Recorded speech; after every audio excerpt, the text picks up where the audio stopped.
Ok. Entonces habíamos comentado que el lupus es una enfermedad autoinmunitaria que predomina en las mujeres, que la etiología es multifactorial, que en personas genéticamente predispuestas hay algo que desencadena, puede ser los rayos ultravioleta, los virus, puede ser acá medicamentos, y se genera autoinmunidad. Los mismos anticuerpos van a ir contra diferentes órganos, ¿no? Contra las histonas, contra el material genético, y esto genera inflamación. Y lo que habíamos comentado es que hay ciertos fármacos como la hidralazina, la procainamida, la isoniazida, que genera autoinmunidad, y específicamente estos anticuerpos son contra las histonas. ¿Qué son las histonas? Es una proteína que se encarga de ayuda al empaquetamiento del material genético. Entonces, la paciente, preferentemente ataca a mujeres, viene por un síndrome constitucional. Constitucional. Este síndrome constitucional viene por fatiga, disminución de peso, por fiebre, por sensación de malestar general, un síndrome constitucional. Si uno a una paciente con lupus lo revisa, va a tener erupción malar en formas, erupción en alas de mariposa, puede tener erupción discoide, fotosensibilidad, la cavidad oral, úlceras orales o nasales. Entonces nosotros, cuando un paciente tiene lupus, la cavidad oral tiene que estar descrita, ¿no? Estamos sospechando lupus. Si en la historia clínica el internito o el R1 no describe la cavidad oral, es castigo, ¿verdad? Aunque cada vez hay menos castigos y eso está bien. Entonces, la cavidad oral es importante en la historia clínica redactar si tiene o no tiene. Otra manifestación es que la paciente refiere dolor articular, tiene artritis. La gran diferencia con la artritis reumatoidea es que esta es no erosiva. No es erosiva. Y preferentemente ataca las articulaciones de las manos y las articulaciones de los pies. Luego la paciente también puede manifestar otras manifestaciones clínicas. Puede atacar cerebro, encefalitis, meningitis, neumonitis, derrame pleural, pericarditis, miocarditis, nefritis, vasculitis, ¿no? Cuando atacan a los vasos sanguíneos, mielitis transversa, cualquier órgano puede atacar. Pero de todos estos órganos, el que más se compromete y el paciente le lleva a mortalidad es la nefritis lúpica, y este es potencialmente preguntable. La clasificación de la nefritis lúpica. Y para eso, sí o sí, necesitamos biopsia renal. En las manifestaciones hematológicas, el paciente tiene una anemia de tipo hemolítica, que es multifactorial, puede tener linfopenia, trombocitopenia. Lo mismo el corazón, pulmones, manifestaciones neurológicas, gastrointestinales, y todos los autoanticuerpos tenemos que memorizarlos para el examen. La recomendación del curso es por cada anticuerpo tienen que desarrollar una flashcard.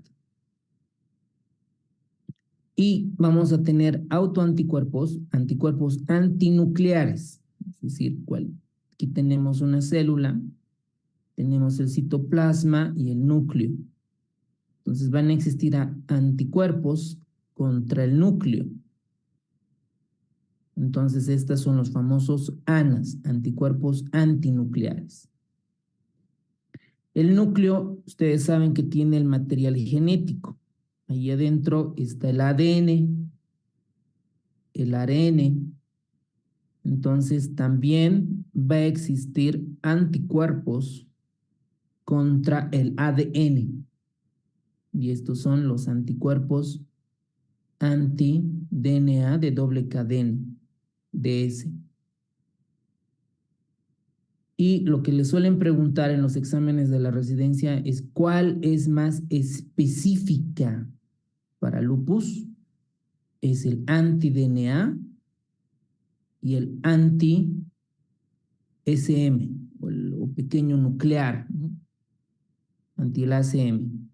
Después hay otros tipos de anticuerpos, por ejemplo el RO, que se asocia a Sjögren, el antistona que comentaron, que se asocia a medicamentos, esos anticuerpos. Entonces, estos anticuerpos es potencialmente preguntado en los exámenes de la residencia.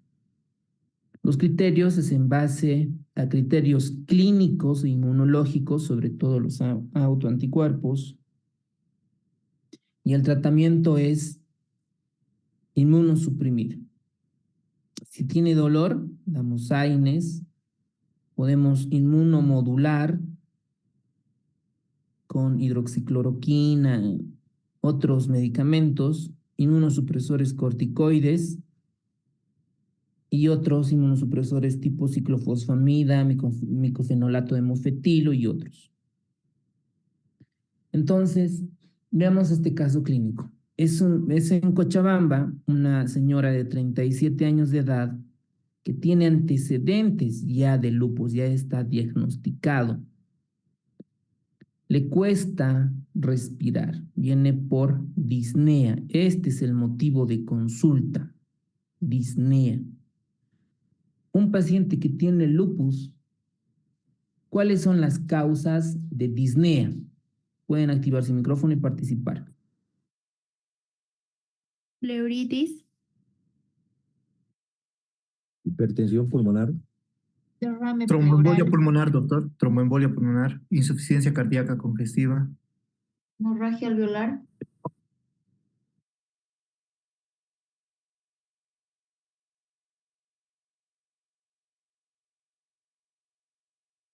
fibrosis pulmonar, Fibrosis pulmonar, síndrome de pulmón retráctil, hemorragia intraalveolar.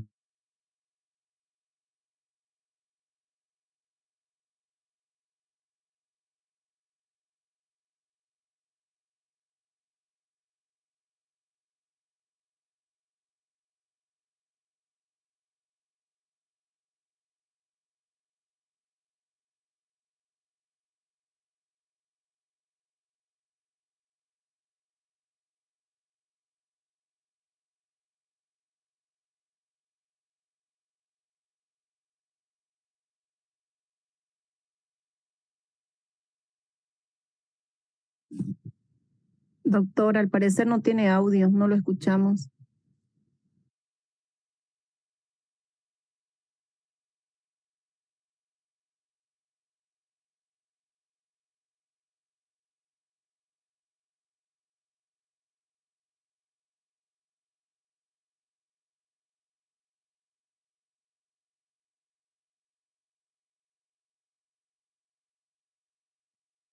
Excelente, doctores. Entonces, una paciente que tiene lupus puede ser principalmente por neumonitis.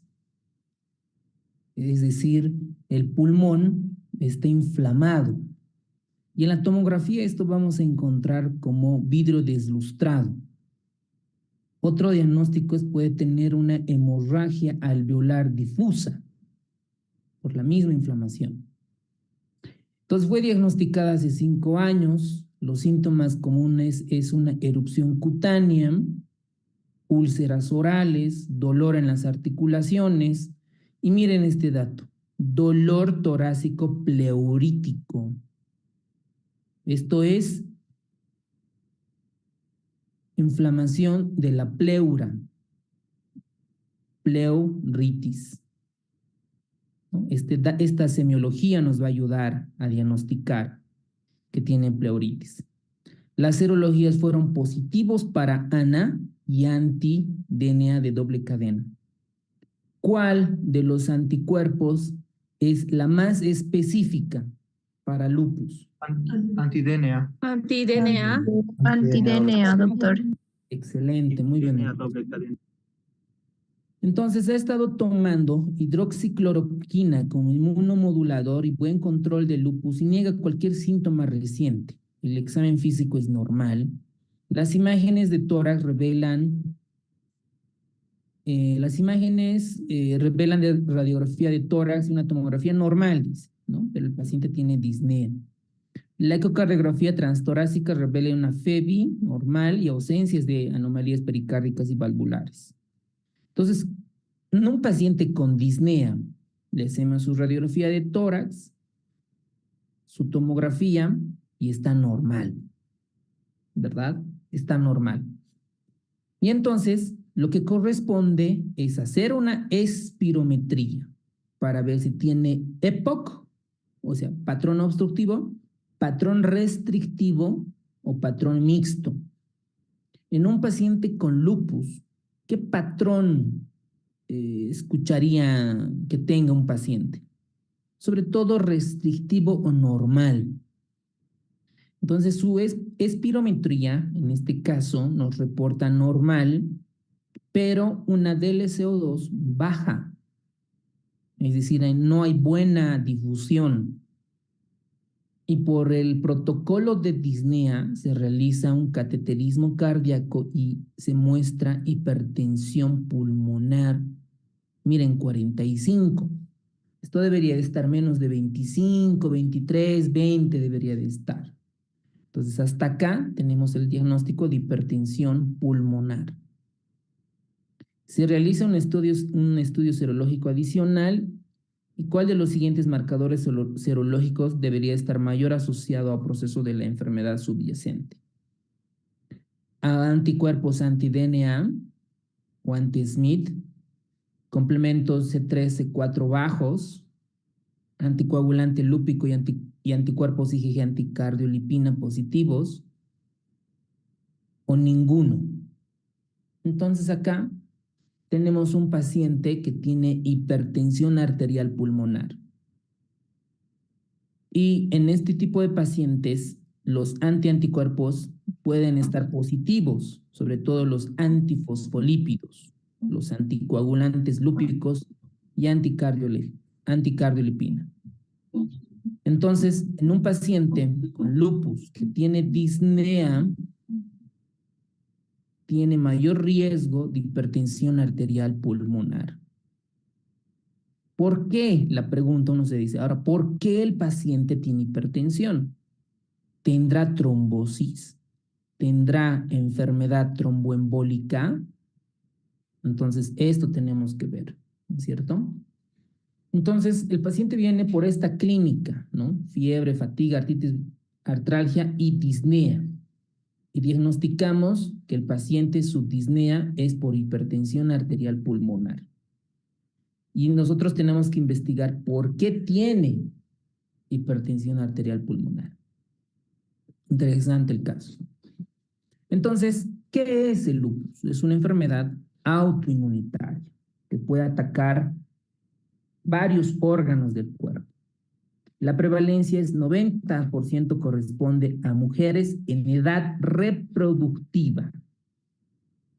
Y en Estados Unidos está de 20 a 150 casos por cada 100,000 mujeres, preferentemente afroamericanas, afrocaribeñas. Pregunta para ustedes.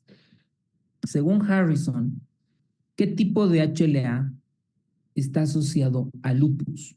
30 segundos pueden contestar en el chat.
Excelente, muchas gracias por participar. Entonces, vamos a retroalimentar, por ejemplo, en la artritis reumatoidea, ¿qué tipos de antígenos leucocitarios humanos estaban asociados para AR? HLA-1 y 4. Excelente. Muy bien. Acá, para lupus, tienen que recordar el HLA-DR2 y HLA-DR3. Entonces, eso tienen que hacer una flashcard, ¿ok? Pregunta y respuesta en su Excel en la nube, un Google Sheet, Worksheet en la nube. Porque este dato se pueden olvidar para el examen y es potencialmente preguntable. También se han descrito deficiencias genéticas de proteínas de complemento, sobre todo C1, el complemento C1Q, C2 y C4, 10%. Esto en los exámenes de la residencia no han preguntado todavía, pero sí el HLA-DR2, DR3. Entonces hay que estudiar, repasar inteligentemente lo que es potencialmente preguntable, eso tienen que anotarse. Los factores hormonales es el hiperestrogenismo, que puede estar asociado a anticonceptivos orales, terapia hormonal posmenopáusica, endometriosis. Estos asocian mayor riesgo, es decir, el riesgo relativo, el odds ratio, tiene que estar alto. También tenemos factores ambientales, principalmente para lupus, luz ultravioleta, la infección por el virus de Epstein-Barr, ¿okay? Y fármacos como la procainamida y la hidralazina. Esto, la procainamida y la hidralazina, igual, potencialmente preguntable de examen de la residencia.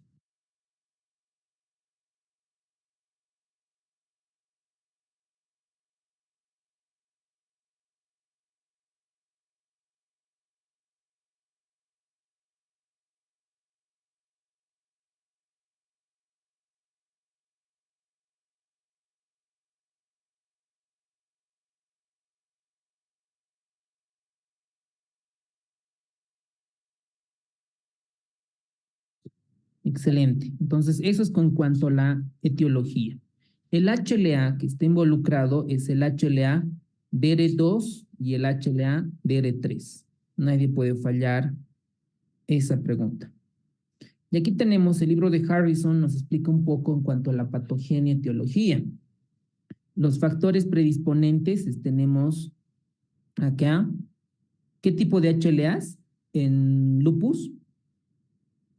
DR2 y DR3. TR2 y Muy bien. HLA, DR3. Eso es principalmente. Aquí en este esquema se debería de poner estos HLAs para comenzar a identificar. Luego están las deficiencias de complemento, las mutaciones del TREX1 que afectan a la degradación. Entonces, esta predisposición genética lo que nos dejan es la mala eliminación de material genético. Por ejemplo, el ADN debería de eliminarse completamente. Por alguna razón, este material genético no se le elimina completamente porque hay una deficiencia de estos complementos. Entonces, se deja, digámoslo así, como una basurita, ¿no? Se deja en nuestro cuerpo. Y nuestro sistema inmunológico comienza a atacar este material genético y ahí se van desarrollando los anticuerpos antinucleares. Entonces acá está el HLA-DRB1, el DR3 y el CR2. Tenemos también que hay una normalidad en el sistema inmunológico innato.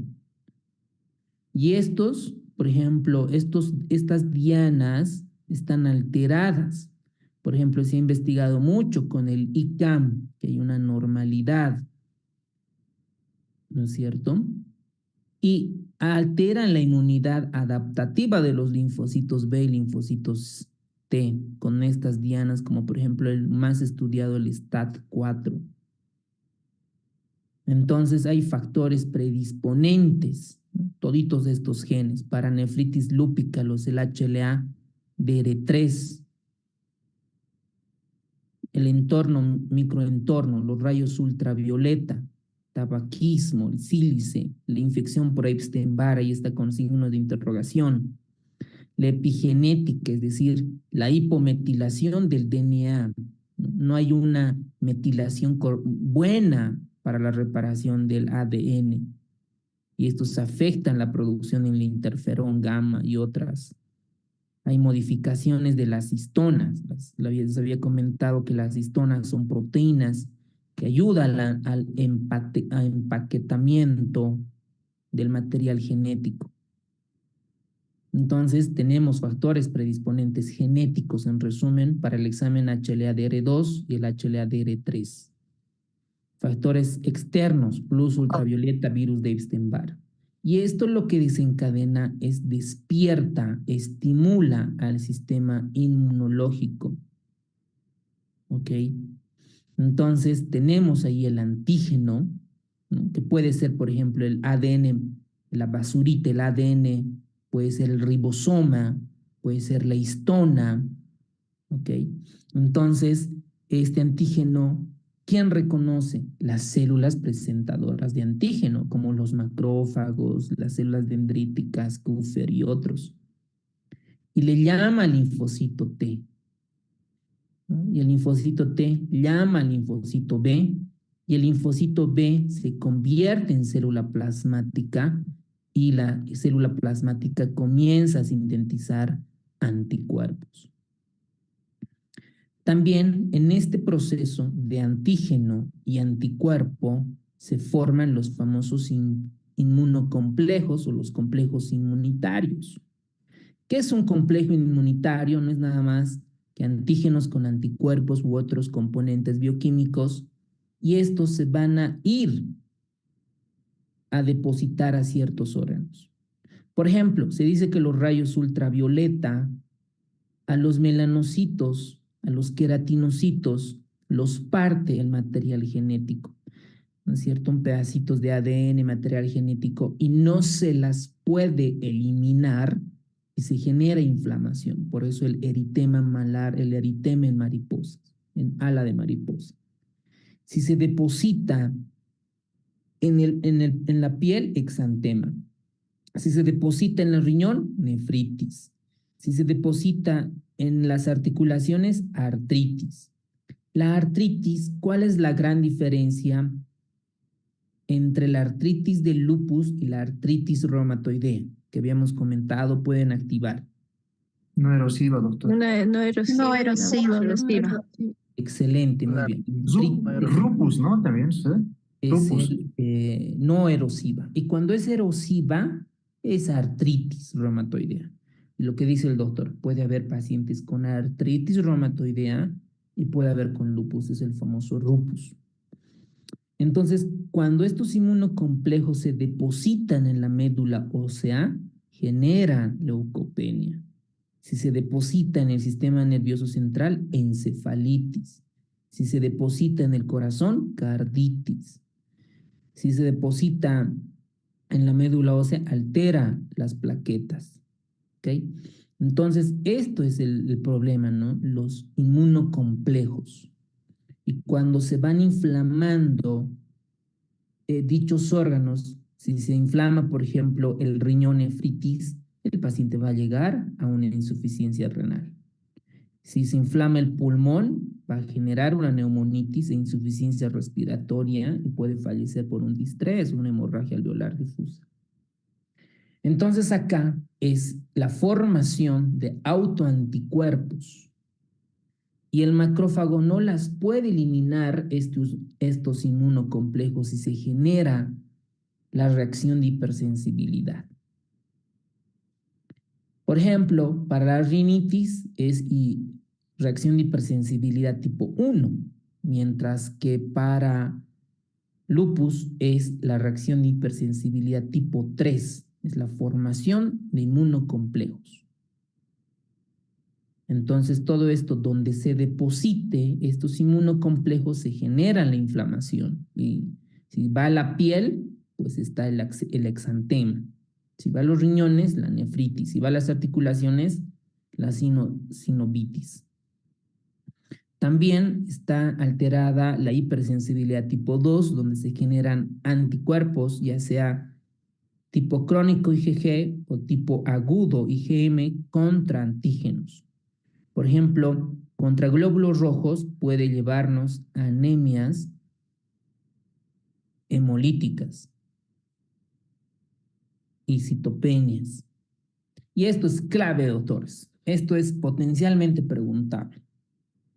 La prevalencia de los ANA, los anticuerpos antinucleares, es 98%, es la que tiene mayor sensibilidad. ¿Okay? Mayor sensibilidad.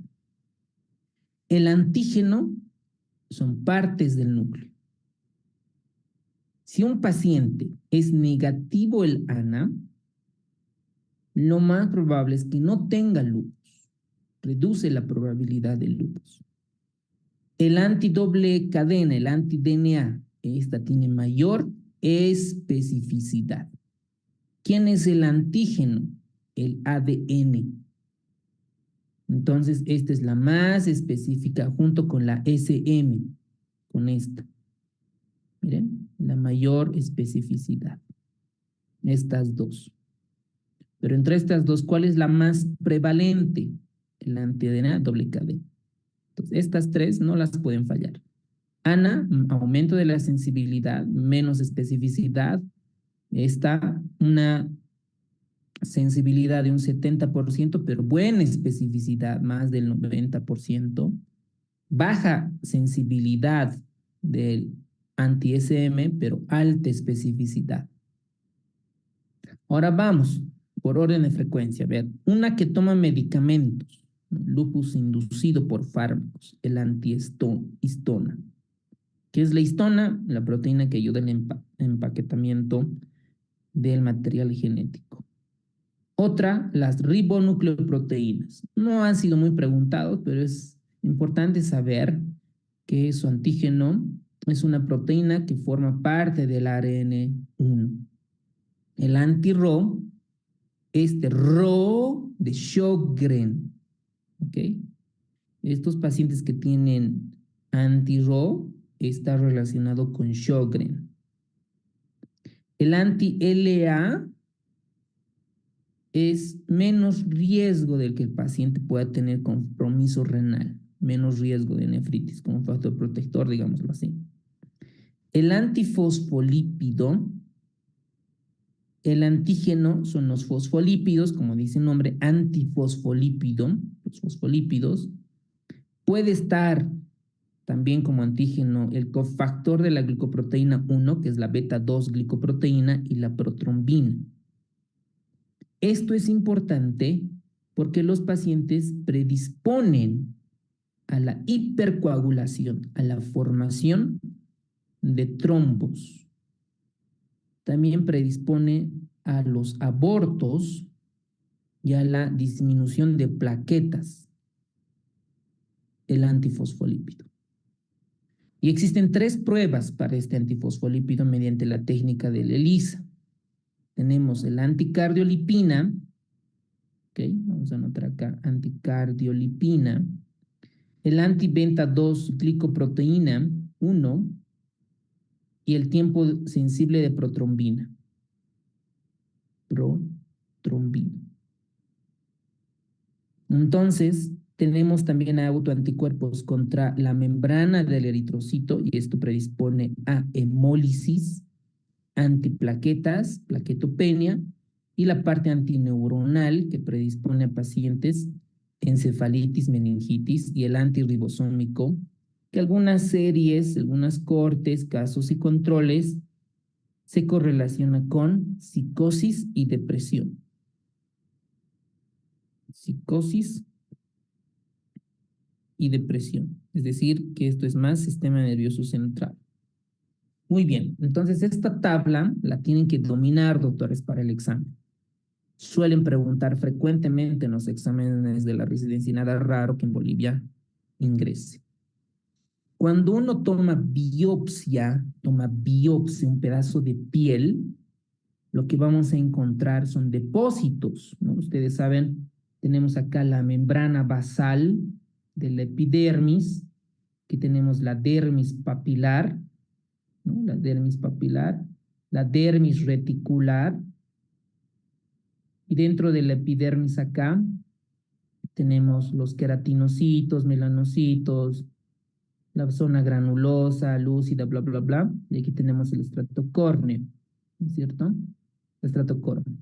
Entonces, en esta unión epidérmico-dérmica, voy a cambiar acá de color, vamos a hacerla de color verde acá, en esta unión dermoepidérmica o epidérmico-dérmica, se encuentran depósitos de inmunocomplejos en anatomía patológica. Y esto se puede ver al microscopio, estas alteraciones. En las biopsias renales se han encontrado depósitos de estos inmunocomplejos, vamos a hacer acá de color azul, en todos los componentes de la nefrona. Ustedes ven ahí la nefrona, puede estar, por ejemplo, en el mesangio, en la parte parietal, y esto generar nefritis intersticial, vasculitis, y esta, dependiendo qué zona ataque, van a formarse las famosas nefritis en cuanto a las clases 1, 2, 3 y 4. Que tienen que saber que cuando existe una nefritis ya de clase 3, el tratamiento ya es inmunosupresor, ya no solo con ANs corticoides, sino inmunosupresores como tal. Lo mismo pasa en los vasos sanguíneos. Existen las famosas vasculitis leucocitoclásticas. ¿Qué significa? Que nosotros, si tomamos una biopsia acá en la túnica media, vamos a encontrar depósitos de inmunocomplejos. Lo mismo pasa en la biopsia en los ganglios linfáticos, donde se encuentran inflamación por depósitos de inmunocomplejos. Ahora, ¿por qué tiene tanta relevancia los riñones? Porque los pacientes fallecen por insuficiencia renal, y para ver qué tratamiento le vamos a dar para el riñón depende con la biopsia. Entonces, la biopsia renal nos va a ayudar. ¿Qué tratamiento le vamos a dar? Por ejemplo, acá micofenolato de mofetil, ¿no? En Bolivia, muchos pacientes con lupus que tienen afectado ya el riñón toman micofenolato de mofetil, uno de los inmunosupresores que tiene beneficio para estos pacientes. ¿Qué tienen que recordar para el examen? En la clase 1, básicamente, hay afectación mínima del mesangio, acá.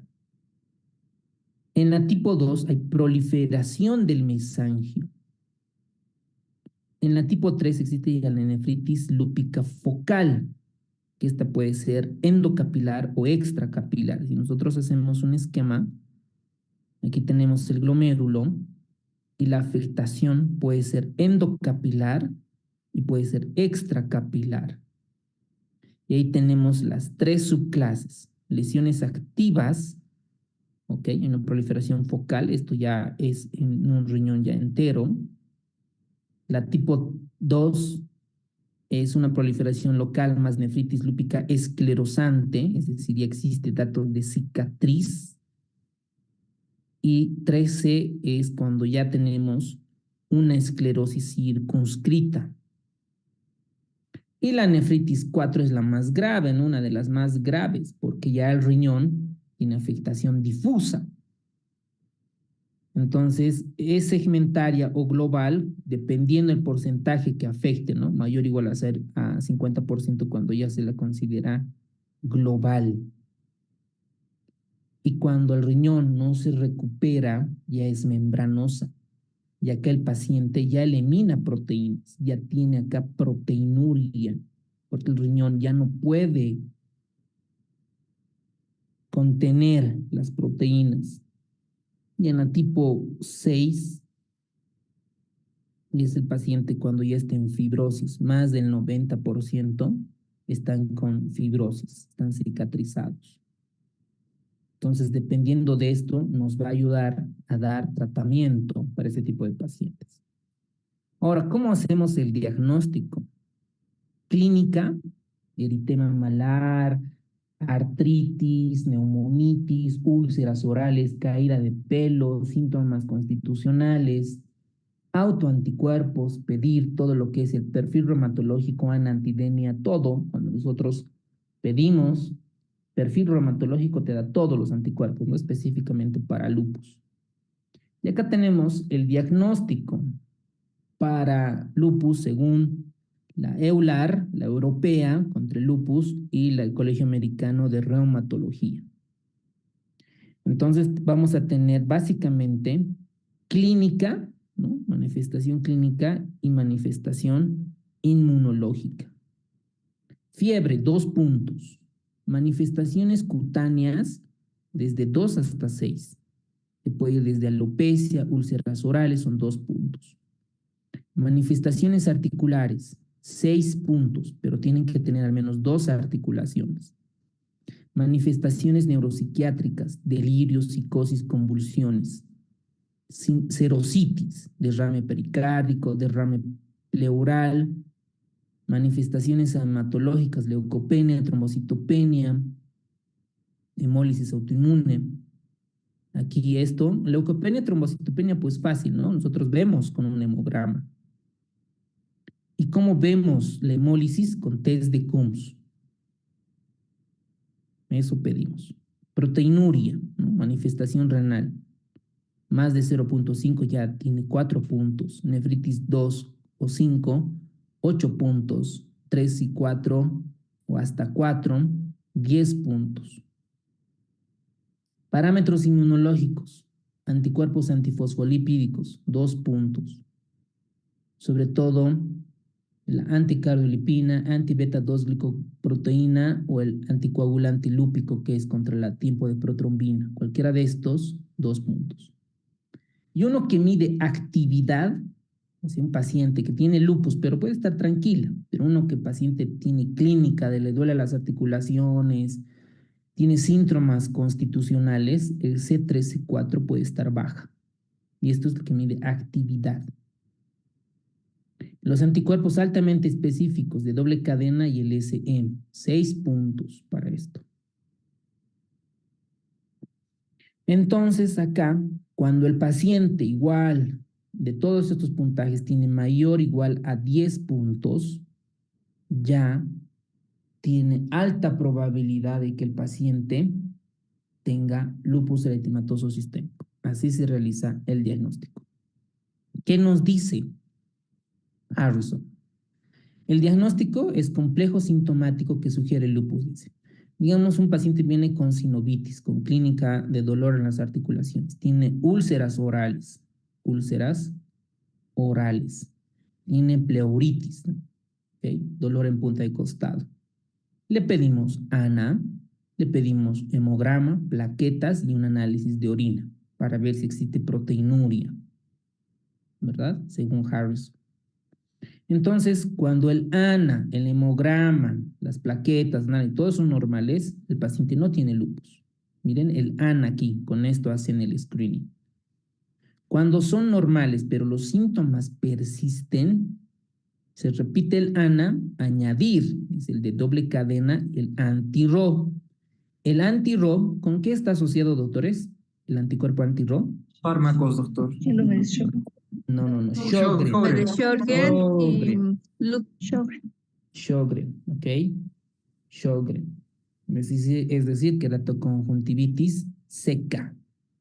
¿Ok? El ojo seco. Sjögren. ¿Ok? Entonces, cuando es ANA positivo, dicen, vamos a ver al criterio, al cuadro. ¿Ok? Cuando el ANA es positivo y dentro del cuadro previo que vimos tiene mayor o igual a 4 puntos, ya se la considera definitiva.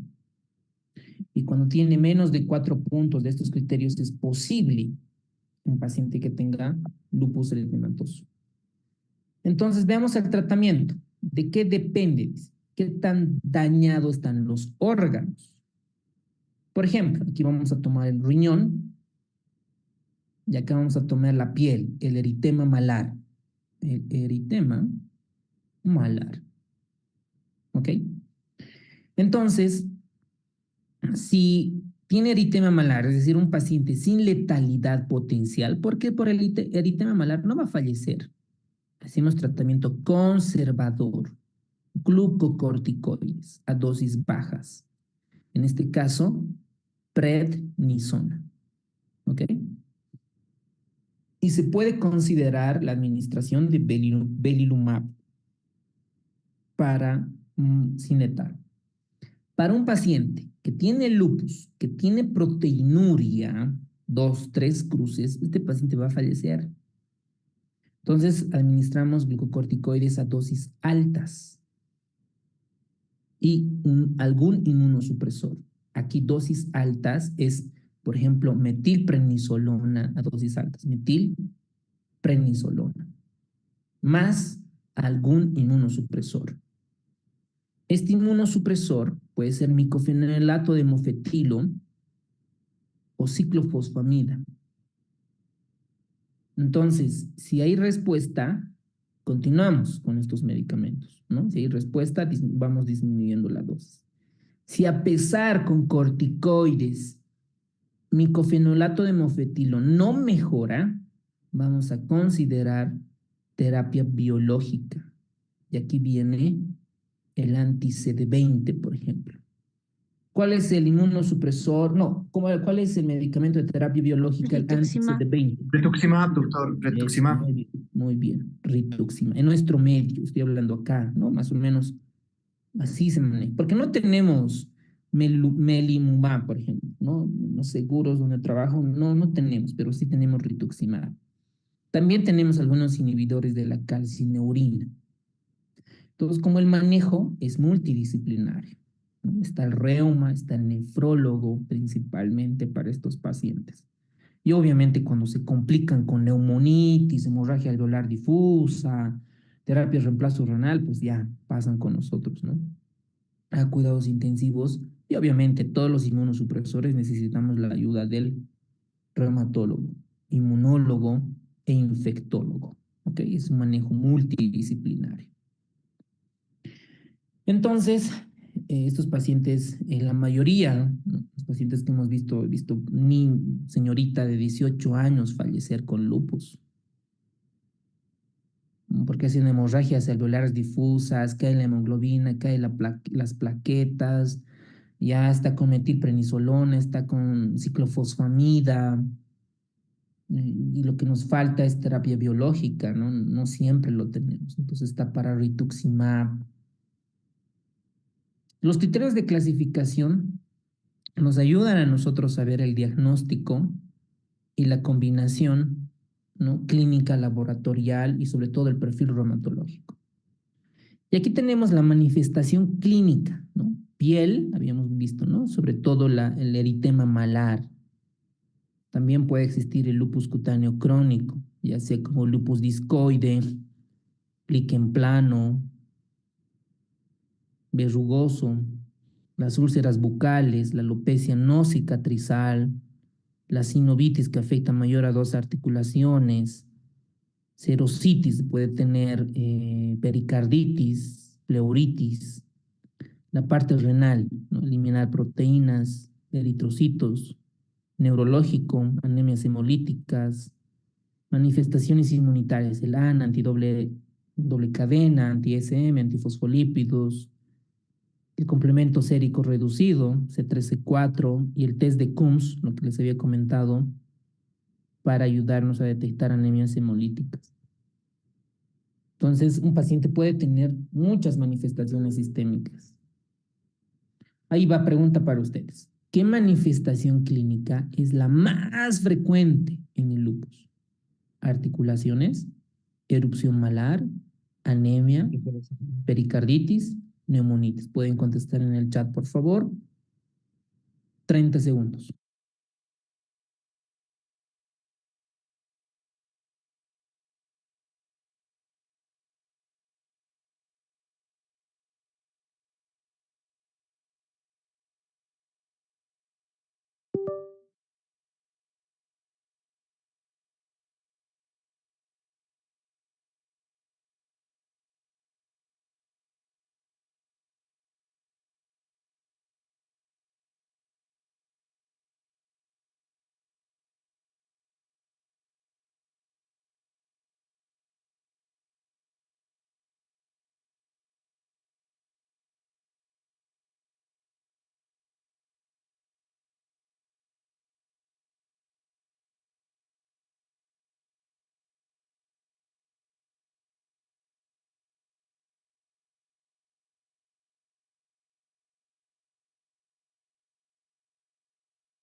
Muy bien, gracias por participar. Entonces, dentro de las manifestaciones clínicas, es importante valorar qué tan grave está el paciente para hacer el manejo como tal.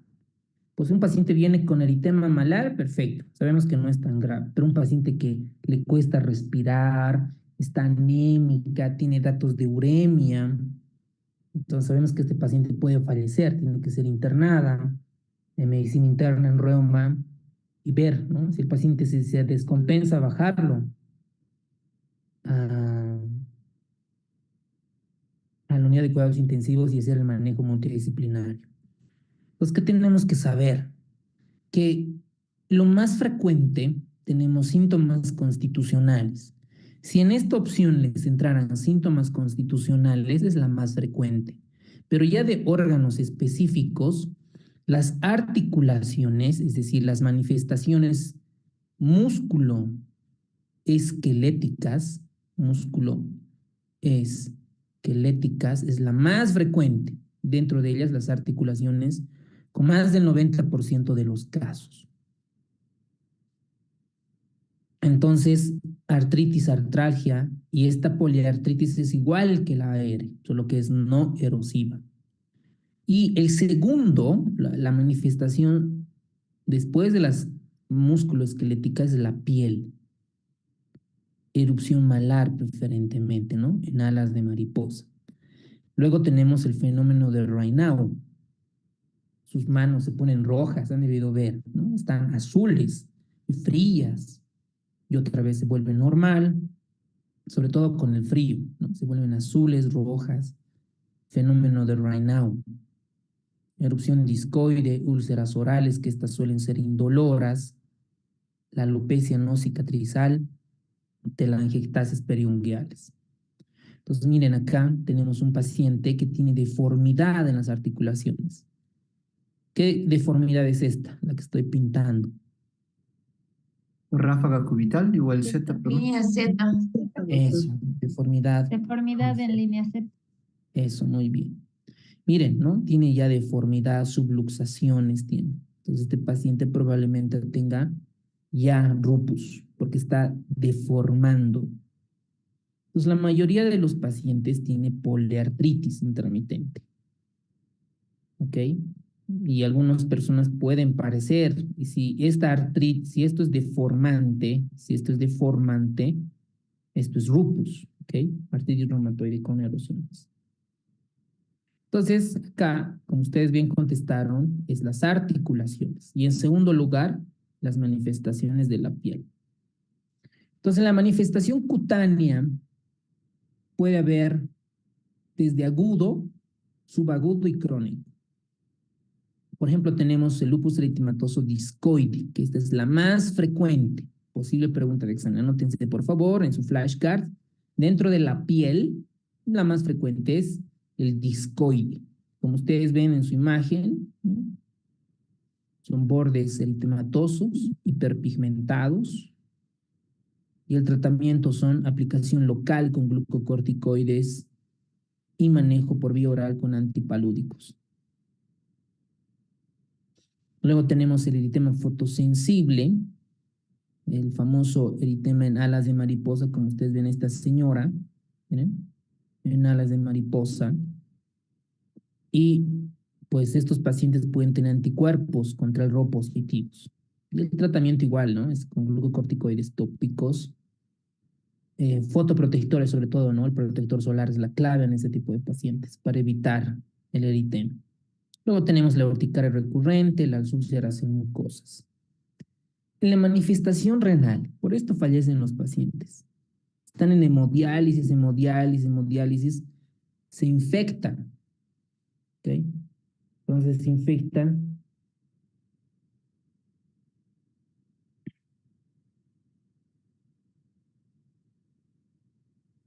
Entonces hacen hemodiálisis y hacen neumonías, hacen infección de vasos sanguíneos, ¿no es cierto? Entonces acá hay enfermos de daño glomerular, puede llevar a glomerulitis focal y difusa.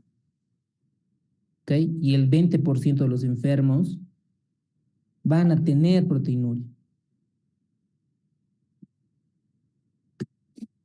Me están llamando un ratito, por favor.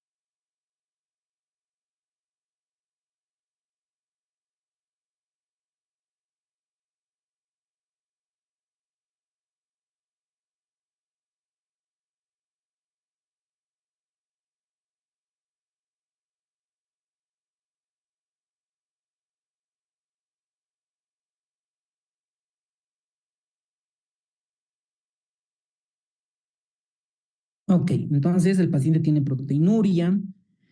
20% de los casos van a llegar a este tipo de pacientes. Y la mayoría de estos que necesitan inmunosupresores. ¿Ok? Necesitan inmunosupresores. Entonces estos pacientes, sobre todo, van a necesitar ciclofosfamida, micofenolato de mofetil. Específicamente la clase 3 y la clase 4. Acuérdense. ¿Ok? Clase 3 y clase 4. Luego tenemos la manifestación en el sistema nervioso central. Estos pacientes pueden llegar al estatus convulsivo, convulsiones. Pueden tener psicosis, pueden tener mielopatías, pero la más frecuente es las convulsiones. Luego también ataca el corazón, ¿no? Sobre todo pericarditis, miocarditis, y pueden tener riesgo de isquemia, es un síndrome coronario agudo, llevar a un infarto agudo de miocardio. Ahora, algún dato importante de esto es cuando se afectan las válvulas, las famosas endocarditis, preguntado en los exámenes de la residencia. Paciente con lupus, se escucha un soplo, ¿qué es?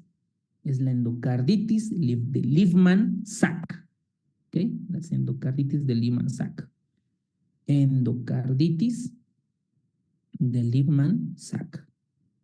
Y estos pacientes pueden tener autoanticuerpos antifosfolipídicos, aterosclerosis acelerada, y esta aterosclerosis acelerada puede tener síndromes coronarios agudos, hacer apoplejías. Manifestación pulmonar.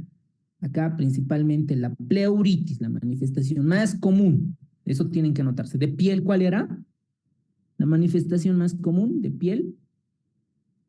Lupus discoide, doctor. Salas de mariposa, doctor. Muy bien, lupus. Discoide, parte. De corazón, pericarditis. Corazón, pericarditis. De pulmón, pleuritis. Pleuritis. ¿Ok? Pulmón, pleuritis. Ok. ¿Y esto, cómo llega el paciente? Con dolor torácico. Dolor torácico. ¿Ok? No pleurítico, o en punta de costado. ¿No? Doctor, me duele el pecho, ¿no?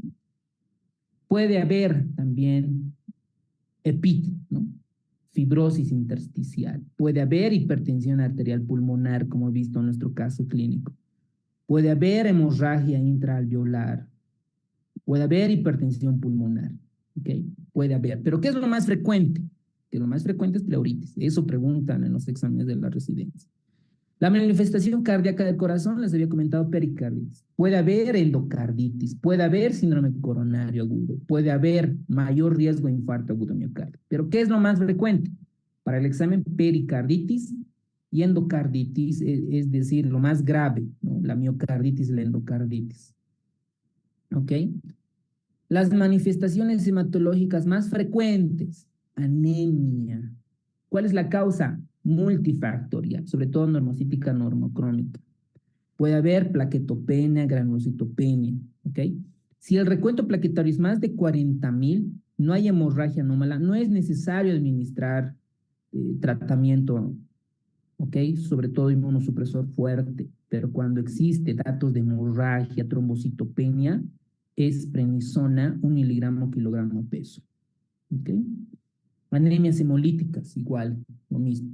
El aparato digestivo, puede haber peritonitis autoinmunitarias, vasculitis intestinales, manifestaciones orales, sobre todo oculares, perdón, acá el Sjögren, que les había comentado, la conjuntivitis inespecífica, mayor riesgo de cataratas, glaucoma, vasculitis retiniana. Y cuando tenemos este tipo de manifestaciones clínicas agresivas, el tratamiento igual debe ser agresivo con inmunosupresores. Datos de laboratorio, sobre todo ver el perfil reumatológico, los autoanticuerpos, en la tabla que les he mostrado, para ver los criterios de diagnóstico. El diagnóstico es clínico más laboratorial. Y para ver la actividad es el complemento C3, C4. Si están bajas, tiene actividad de lupus. Por ejemplo, vamos a ver con vasculitis, que es otro tipo de anticuerpos, sobre todo de las proteínas, la proteína reactantes de fase aguda. Acá es C3, C4, principalmente para ver actividad. Muy bien, doctores. Pues ahorita hay un paciente que se está poniendo delicado, lo voy a ir a ver. Con eso terminamos por hoy. Mañana a las 7:30 de la noche comenzamos con vasculitis y tratamiento les debo de la parte de lupus. Vayan repasando, por favor. Vasculitis es un tema muy extenso y ahí vamos a ver la parte de rinitis y osteoartritis, que son bien cortitos, ¿ok? Muy bien, doctores, hasta acá el lupus. Mañana a las 7:30 de la noche nos vemos para que todos puedan estar, así en la mañana hacen sus actividades normales. Y el sábado en la noche o el domingo ya van a estar las clases en plataforma para que los puedan volver a ver, ¿ok? Anótense todas las preguntas de lupus, voy a armar más preguntas para que puedan repasar, ¿ok? Buenas noches, doctores, tengan un buen resto de fin de semana y nos vemos mañana. Gracias, doctor. Hasta mañana.